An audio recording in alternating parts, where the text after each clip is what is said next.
ദൈവത്തിൻ്റെ അതിപരിശുദ്ധമായ മഹത്വം ഉണ്ടാകട്ടെ. ഇന്ന് പ്രഭാതത്തിൽ ധ്യാന ചിന്തയ്ക്കായി പരിശുദ്ധാത്മാവിൻ്റെ ഹൃദയത്തിൽ പ്രകാശിപ്പിച്ച ചിന്ത മത്തായി സുവിശേഷം 14 അധ്യായം അതിൻ്റെ 24-25 വാക്യം. പടകോ കരവിട്ട് പല നാഴിക ദൂരത്ത്, കാറ്റ് പ്രതികൂലമായതുകൊണ്ട് തിരകളാൽ വലഞ്ഞിരുന്നു. രാത്രിയിലെ 4 യാമത്തിൽ അവൻ കടലിന്മേൽ നടന്ന് അവരുടെ അടുക്കൽ വന്നു.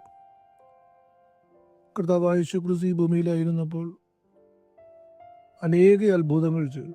യോഹന്നാന്റെ ഭാഷയിൽ പറഞ്ഞാൽ അതെഴുതിയാൽ പുസ്തകങ്ങളിൽ ഒന്നും ഉൾക്കൊള്ളുവാൻ കഴിയില്ല, അത്രമാത്രം അത്ഭുതങ്ങൾ യേശു ചെയ്തിട്ടുണ്ട്. എന്നാൽ രേഖപ്പെടുത്തിയ 36 അത്ഭുതങ്ങൾ നമ്മൾക്ക് നമ്മുടെ വിശ്വാസവർദ്ധനത്തിനും നമ്മുടെ ക്രിസ്തീയ ജീവിതത്തിൻ്റെ ഉറപ്പിനും പ്രൈസ് ദി ലോർഡ് ഒക്കെ പ്രചോദനം കിട്ടുവാൻ തക്കവണ്ണം ഈ അത്ഭുതങ്ങളൊക്കെ നമുക്ക് എഴുതപ്പെട്ട് ലഭിക്കാനിടയായി. യേശു ചെയ്ത അത്ഭുതങ്ങളുടെ എല്ലാം പിന്നിൽ മനുഷ്യന്റെ ഒരാവശ്യകത ഉണ്ടായിരുന്നു എന്നത് നാം മനസ്സിലാക്കും. രക്തസ്രാവക്കാരിയെ സ്ത്രീ ഏറിയ വൈദ്യന്മാരാൽ അവളുടെ പണം അപഹരിച്ചു പോയിട്ടും രോഗത്തിന് ശമനമില്ലാതെ വിടുന്ന ആ നിസ്സഹായ ആ സ്ത്രീയുടെ രോഗത്തിന് സൗഖ്യമെന്നുള്ളത് അവളുടെ ആവശ്യകതയായിരുന്നു. അവിടെയാണ് യേശു അത്ഭുതം ചെയ്യുന്നത്. കാനാവിലെ കല്യാണ വീട്ടിൽ ആ കുടുംബത്തിൻ്റെ അപമാനം, വിളിച്ചു വരുത്തിയ ആളുകൾക്ക് ഭക്ഷണം കൊടുക്കുവാൻ, പാനീയം കൊടുക്കുവാൻ കഴിയാതെ അവരുടെ നിസ്സഹായാവസ്ഥ, അവർ സമൂഹത്തിൽ അപമാനിക്കപ്പെടേണ്ട ഒരു വലിയ സാഹചര്യം, ആ ആവശ്യകതയാണ് യേശു അറിഞ്ഞ് അവിടെ ഒരു അത്ഭുതം ചെയ്യുന്നു. 38 വർഷം കുളക്കരയിൽ നിസ്സഹായതയെ കിടക്കുന്ന ഒരു പക്ഷപാത രോഗിയുടെ ആവശ്യകതയായിരുന്നു അവന് ആ രോഗത്തിൽ നിന്നുള്ളൊരു ശമനം. ദൈവം അവനെ കണ്ടു മനസ്സലിഞ്ഞ് അവന് കൊടുക്കുന്ന സൗഖ്യം എന്നുള്ളത് അവൻ്റെ നിസ്സഹായതയിൽ ആരും അവനെ സഹായിക്കുവാനില്ലാതെ ഇരിക്കുമ്പോൾ ആ ആവശ്യകത അറിഞ്ഞ് കർത്താവ് അത്ഭുതം ചെയ്യും. അപ്പോൾ യേശുവിൻ്റെ അത്ഭുതങ്ങളെല്ലാം തന്നെ യേശുവിൻ്റെ പേർ ഉയർത്തുവാനോ അവൻ പ്രസിദ്ധനാകുവാനോ അല്ലായിരുന്നു. പകരം മനുഷ്യൻ്റെ നിസ്സഹായാവസ്ഥയും മനുഷ്യൻ്റെ ആവശ്യകതയും അവൻ്റെ അപമാനവും മുൻപോട്ട് പോകാൻ കഴിയാത്ത അവൻ്റെ ജീവിതവും യേശുവിൻ്റെ മുമ്പിൽ വന്നപ്പോൾ യേശു അത് പരിഹരിച്ചു കൊടുത്തു എന്നുള്ളതാണ് അത്ഭുതങ്ങളായി മാറിയത്.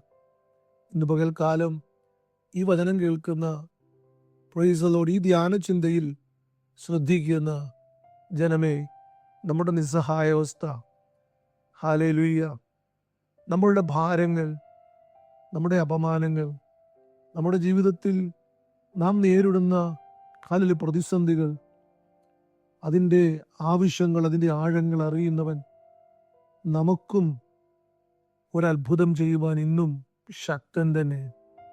Price the Lord, hallelujah. നമ്മൾ ധ്യാന ചിന്തയ്ക്ക് വേണ്ടി ഇവിടെ എടുത്ത പദം, കർത്താവായ യേശുക്രിസ്തുവിന്റെ ശിഷ്യന്മാർ പടകിൽ കയറി പല നാഴിക യേശുവിനെ വിട്ട് മുൻപോട്ട് പോകുന്നു. യേശു കരയിലിരുന്ന് പ്രാർത്ഥിക്കുന്നു. മർക്കോസിന്റെ സുവിശേഷത്തിൽ ഇതേ ഭാഗം എഴുതിയിരിക്കുന്നത് ഇങ്ങനെയാണ്: തണ്ട് വലിച്ച് വലയുന്ന ശിഷ്യന്മാരെ യേശു കരയിലിരുന്നു കണ്ടു എന്ന്. പ്രാർത്ഥിച്ചുകൊണ്ടിരിക്കുന്ന യേശു കടലിൽ കഷ്ടപ്പെടുന്ന തൻ്റെ ശിഷ്യന്മാരുടെ അവസ്ഥ കണ്ടു. Price the Lord. യേശു അത് കണ്ടിട്ട് കരയിലിരിക്കുകയല്ല, പകരം അവരുടെ കഷ്ടത മനസ്സിലാക്കി യേശു, ആ കണ്ട യേശു, പ്രൈസ് ദി ലോർഡ്, ഹല്ലേലൂയ, യേശു ഇറങ്ങി അവരുടെ അടുക്കലേക്ക് ചെല്ലുകയാണ്. ഇവിടെ എഴുതിയിരിക്കുന്നത് 4 യാമത്തിൽ യേശു ഇറങ്ങിച്ചെന്നുവെന്ന്. യഹൂദന്മാരുടെ സമയക്രമങ്ങളെക്കുറിച്ച് പഠിച്ചാൽ 4 യാമം എന്നുള്ളത് രാത്രിയിലെ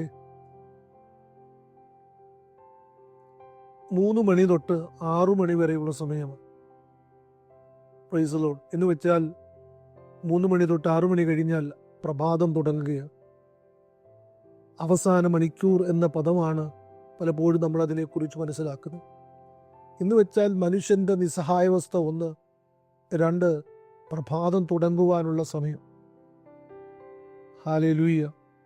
നമുക്ക് യാക്കോബിനെ കുറിച്ച് ഹല്ലേലൂയ ദൂതനോട് മല്ലുപിടിക്കുന്ന ആ സമയത്തെക്കുറിച്ചും അങ്ങനെ എഴുതുന്നുണ്ട്. സൂര്യൻ ഉദിക്കുന്നു എന്നൊരു പദം. എന്ന് വെച്ചാൽ അടുത്ത യാമം തുടങ്ങുകയാണ്. അപ്പോഴാണ് യാക്കോബ് പറഞ്ഞത്, എന്നെ അനുഗ്രഹിച്ചല്ലാതെ ഞാൻ നിന്നെ വിടുകയില്ല. ഒരു രാത്രി മുഴുവൻ മല്ലുപിടിക്കുന്ന യാക്കോബാണ്. അത് പ്രവചന പുസ്തകത്തിൽ എഴുതിയിരിക്കുന്നത് രാത്രി മുഴുവൻ കരഞ്ഞ് ദൈവത്തോട് അപേക്ഷിച്ചു എന്ന്. Price the Lord. ഹല്ലേലൂയ. മനുഷ്യന്റെ നിസ്സഹായാവസ്ഥയാണ് അവിടെ രേഖപ്പെടുത്തുന്നത്. നോക്കണം, തണ്ടു വലിച്ചു വലയുന്ന, കൊടുങ്കാറ്റിൽ കടന്ന് കറങ്ങുന്ന ശിഷ്യന്മാർ. 2 സമയത്തിൻ്റെ 4 യാമം എന്നുള്ളതും, പ്രൈസ് ദി ലോർഡ്, അടുത്ത ഒരു സ്തോത്രം ആ ഡേ തുടങ്ങുന്ന ടൈം എന്ന് വെച്ചാൽ മനുഷ്യന്റെ നിസ്സഹായാവസ്ഥ, ഇതിൻ്റെ അപ്പുറത്തേക്കൊന്നില്ല എന്നുള്ള ഒരു ചിന്തയാണ് അവിടെ നമ്മൾ മനസ്സിലാക്കുവാനിടയായിത്തീരുന്നത്. പക്ഷേ ചിന്തിക്കുക, അവർ എല്ലാം കുഴഞ്ഞ് ഇനി അടുത്ത അപ്പുറമില്ല എന്ന് പറയുന്നിടത്തേക്ക് യേശു ഇറങ്ങിച്ചെല്ലുകയാണ്. ഈ മകളെ, 2 പദങ്ങൾ ഇവിടെ എനിക്ക് പറയുവാനുണ്ട്. 1, മനുഷ്യന്റെ നിസ്സഹായാവസ്ഥയിൽ ഇറങ്ങി വരുന്ന ദൈവം. 2, മനുഷ്യൻ ഇനിയും അപ്പുറമൊന്നുമില്ല എന്ന് വെച്ചാൽ മനുഷ്യ പ്രയത്നങ്ങൾ അവസാനിക്കുന്നിടത്ത് ദൈവം, ഹല്ലേലൂയ സ്തോത്രം, തൻ്റെ പ്രവൃത്തി തുടങ്ങുന്നു. തൻ്റെ പ്രതീക്ഷ, ഹല്ലേലൂയ, അവൻ്റെ ഉള്ളിലേക്ക് കൊടുക്കുന്നു. നമ്മളിവിടെ കാണുന്നത് സ്തോത്രം, യേശു വരുന്നതിനെ കുറിച്ച് അവിടെ എഴുതിയിരിക്കുന്നത് കടലിന്മേൽ നടന്നു എന്ന്. അവിടെ ശിഷ്യന്മാർ യേശുവിനെ ഭൂതമെന്നുള്ള രീതിയിൽ സ്തോത്രം ഭൂതമെന്ന് വിചാരിച്ചവർ വീണ്ടും ഭയപ്പെട്ടു. നോക്കണം, 4 യാമത്തിൻ്റെ പ്രത്യേകത: 1, കാറ്റുകൊണ്ട് ഭയപ്പെട്ടു. 2, അവർ ഹല്ലേലൂയ സ്തോത്രം അവരിരിക്കുന്ന പടക് നിയന്ത്രിക്കാൻ കഴിയാതെ ഭയപ്പെടുന്നു. 3, സ്തോത്രം സഹായിക്കാൻ ചെല്ലുന്ന യേശുവിനെ മനസ്സിലാക്കാൻ കഴിയാതെ അവർ ഭയപ്പെടുന്നു. 4 യാമത്തിൻ്റെ പ്രത്യേകത എന്നുള്ളത് 1, ഹല്ലേലൂയ, ഭയത്തിൻ്റെ സമയമായിരിക്കും. ഭയത്തിൻ്റെ സമയമാണ്. മാത്രമല്ല ദൈവമക്കളെ, പ്രൈസ് ദി ലോർഡ്, യേശുവിനെ പോലും തിരിച്ചറിയാൻ കഴിയാത്ത ഭയം. കാറ്റിനെ ഭയപ്പെടുന്നത് നമുക്ക് മനസ്സിലാക്കാം. പടകിനെ നിയന്ത്രിക്കാൻ കഴിയാതെ നിസ്സഹായാവസ്ഥയിൽ ഭയപ്പെടുന്ന ഭയവും മനസ്സിലാക്കാം. പക്ഷേ സഹായിക്കാൻ വരുന്ന യേശുവിനെ പോലും മനസ്സിലാക്കാൻ കഴിയാത്ത ഭയമെന്നുള്ളത് നിങ്ങൾ ചിന്തിച്ചു നോക്കുക. അത്രമാത്രം അവർ ചഞ്ചലിച്ചു എന്നുള്ളതാണ് നമ്മളിവിടെ മനസ്സിലാക്കേണ്ടത്. പലപ്പോഴും നമ്മുടെ നിസ്സഹായാവസ്ഥയിൽ ഉണ്ടാകുന്ന ഒരു വിഷയമാണ് നമ്മളെ സഹായിക്കുവാനും നമ്മളെ വിടുവിക്കുവാനും വരുന്ന യേശുവിനെ, ദൈവവാക്കുകളെ, ദൈവത്തിൻ്റെ പ്രതീക്ഷയുടെ ഹല്ലേലൂയ സ്തോത്രം ഉത്തേജനങ്ങളെ, അല്ല യേശു പറയുന്ന ദൂതുകളെ ഒക്കെ നമ്മൾ സ്തോത്രം മറക്കുകയും, പ്രൈസ് ദി ലോർഡ്, ഹല്ലേലൂയ, പലതും ആ ഭയത്തിൽ പലതും നമുക്ക് ഇരുട്ടായി പോവുകയും ചെയ്യും. എന്നാൽ ഇന്ന് പകൽക്കാലം സ്തോത്രം നാം മനസ്സിലാക്കേണ്ടത്, നമ്മുടെ പ്രശ്നങ്ങളുടെയും പ്രതികൂലങ്ങളുടെയും മധ്യത്തിൽ ഇറങ്ങി വരുന്ന ഒരു യേശു ഉണ്ട് എന്നുള്ളത്. Price the Lord, price the Lord, hallelujah, hallelujah.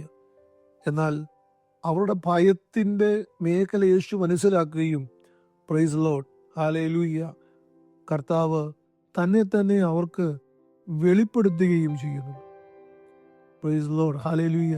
യേശു പറയുന്ന ഒരു ഉത്തരം ഇങ്ങനെയാണ്: അവൻ അവരോട് ധൈര്യപ്പെടുവീൻ, ഞാനാകുന്നു, പേടിക്കണ്ട എന്ന് പറഞ്ഞു. നോക്കണം, യേശു പറഞ്ഞ പദം ഇങ്ങനെയാണ്: ധൈര്യപ്പെടുവീൻ.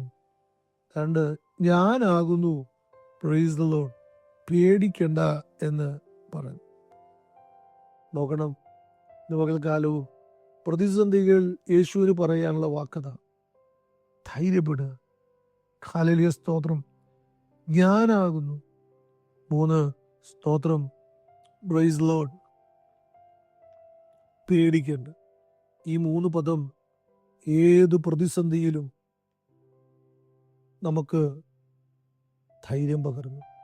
യേശുവിന് പറയാനുള്ള വാക്യത, യോശുവയോട് യഹോവയായ ദൈവം പറയുന്നൊരു വാക്കുണ്ട്, ഞാൻ നിന്റെ കൂടെയുണ്ട്.